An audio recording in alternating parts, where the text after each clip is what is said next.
मुझे मत मारो प्लीज, मुझे मत मारो। मैंने तुम्हारा क्या बिगाड़ा है? आखिर तुम कौन हो और मुझे मारना क्यों चाहते हो? प्लीज मुझे छोड़ दो। अच्छा, तुम सब भूल गई तुमने मेरे साथ क्या किया है। मैं तुम्हें नहीं छोड़ूंगा, मैं तुम्हें मार डालूंगा, मैं तुम्हें मार कर ही रहूंगा।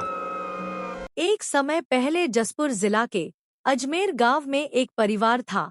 उस परिवार में टोटल 4 लोग थे, जिसमें पति का नाम था भवानी शर्मा और उसकी पत्नी का नाम था निधि शर्मा और उनके 2 बच्चे थे। एक का नाम था मीनू, एक का नाम था सोनू। भवानी शर्मा एक छोटे से कंपनी का मालिक था। वह सुबह उठकर अपने काम पर जल्दी से चले जाता और इधर निधि शर्मा घर में अकेली रह जाती और उसके दोनों बच्चे स्कूल चले जाते हैं। भवानी शर्मा की कंपनी भले छोटा था, लेकिन उसकी कंपनी में बहुत ज्यादा काम हुआ करता और उसे हमेशा अपनी कंपनी के लिए बाहर आना जाना पड़ता। कभी कभी तो भवानी शर्मा को 1 हफ्ता, 2 हफ्ता, 3 हफ्ता के लिए बाहर जाना पड़ता। वह अपने काम पर हमेशा बिजी रहता। उसकी बीवी का जब भी कॉल आता तो वह हमेशा बिजी रहता। फिर इधर निधि शर्मा को हमेशा भवानी का बाहर जाना गलत लगता और भवानी शर्मा के ऊपर बहुत ज्यादा शक करता कि कहीं किसी से मिलने को तो नहीं जाता। फिर 1-2 हफ्ता होने के बाद भवानी शर्मा अपने घर आ जाता है।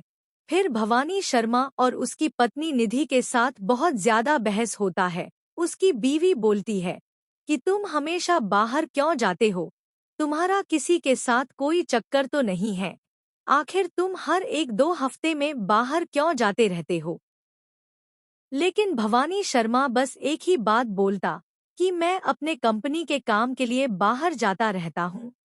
तुम ऐसे मुझ पर हमेशा शक मत किया करो। फिर यह बात रोज का हो जाता।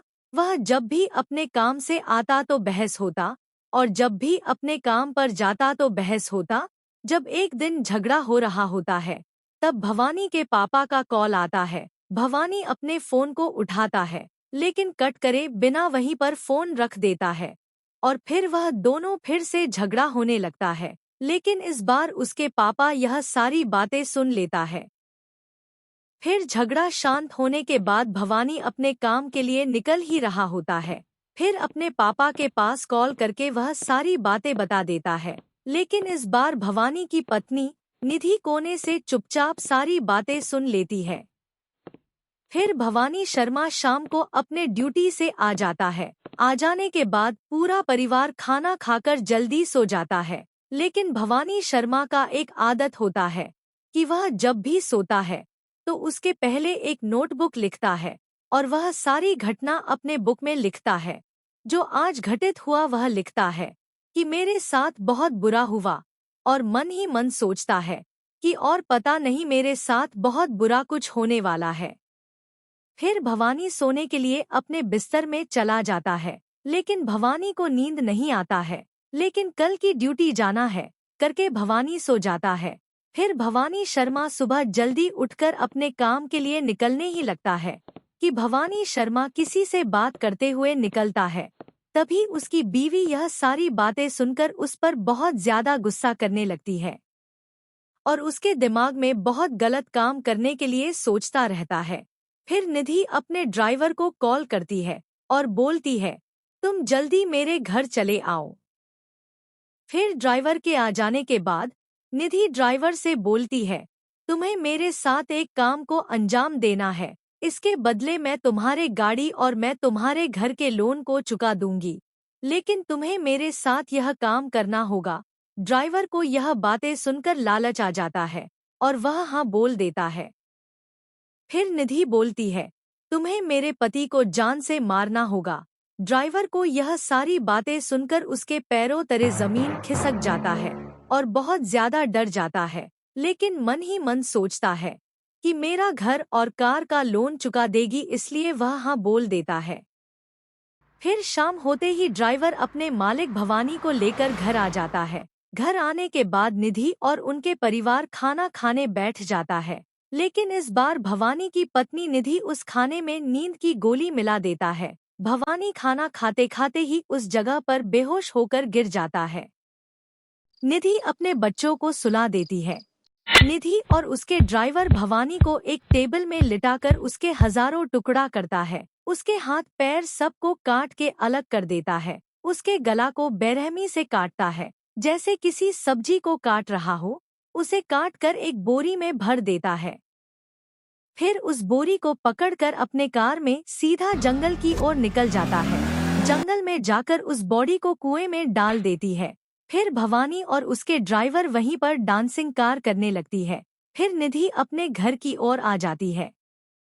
फिर घर पहुंचने के बाद निधि को भवानी के पापा का कॉल आता है। फिर भवानी के पापा बोलता है कि भवानी कहाँ है। निधि बोलती है, अगर तुम्हें अपने बेटे से बात करना है तो तुम उसी के पास कॉल करो, मेरे पास मत किया करो। ऐसे बोल के वह कॉल काट देती है।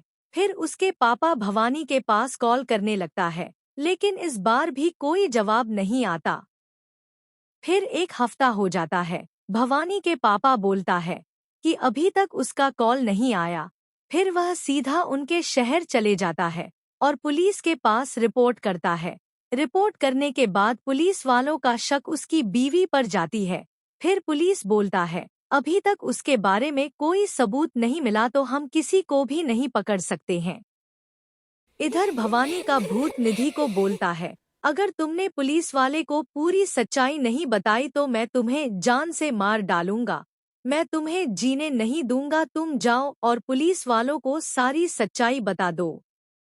फिर निधि वहां से भागकर सीधे पुलिस थाना चली जाती है, लेकिन उसके पीछे पीछे भवानी का भूत आने लगता है और भवानी सीधा पुलिस स्टेशन पहुंचने के बाद निधि को अंदर जाते हुए देखने के बाद वहां से चले जाता है और निधि वहां सारी बातें बता देता है कि मैं अपने पति का जान कैसे लिया था। यह सारी बातें सुनकर पुलिस वालों का भी दिल दहल जाता है और निधि और उस ड्राइवर को जिंदगी भर के लिए कारावास में डाल दिया जाता है।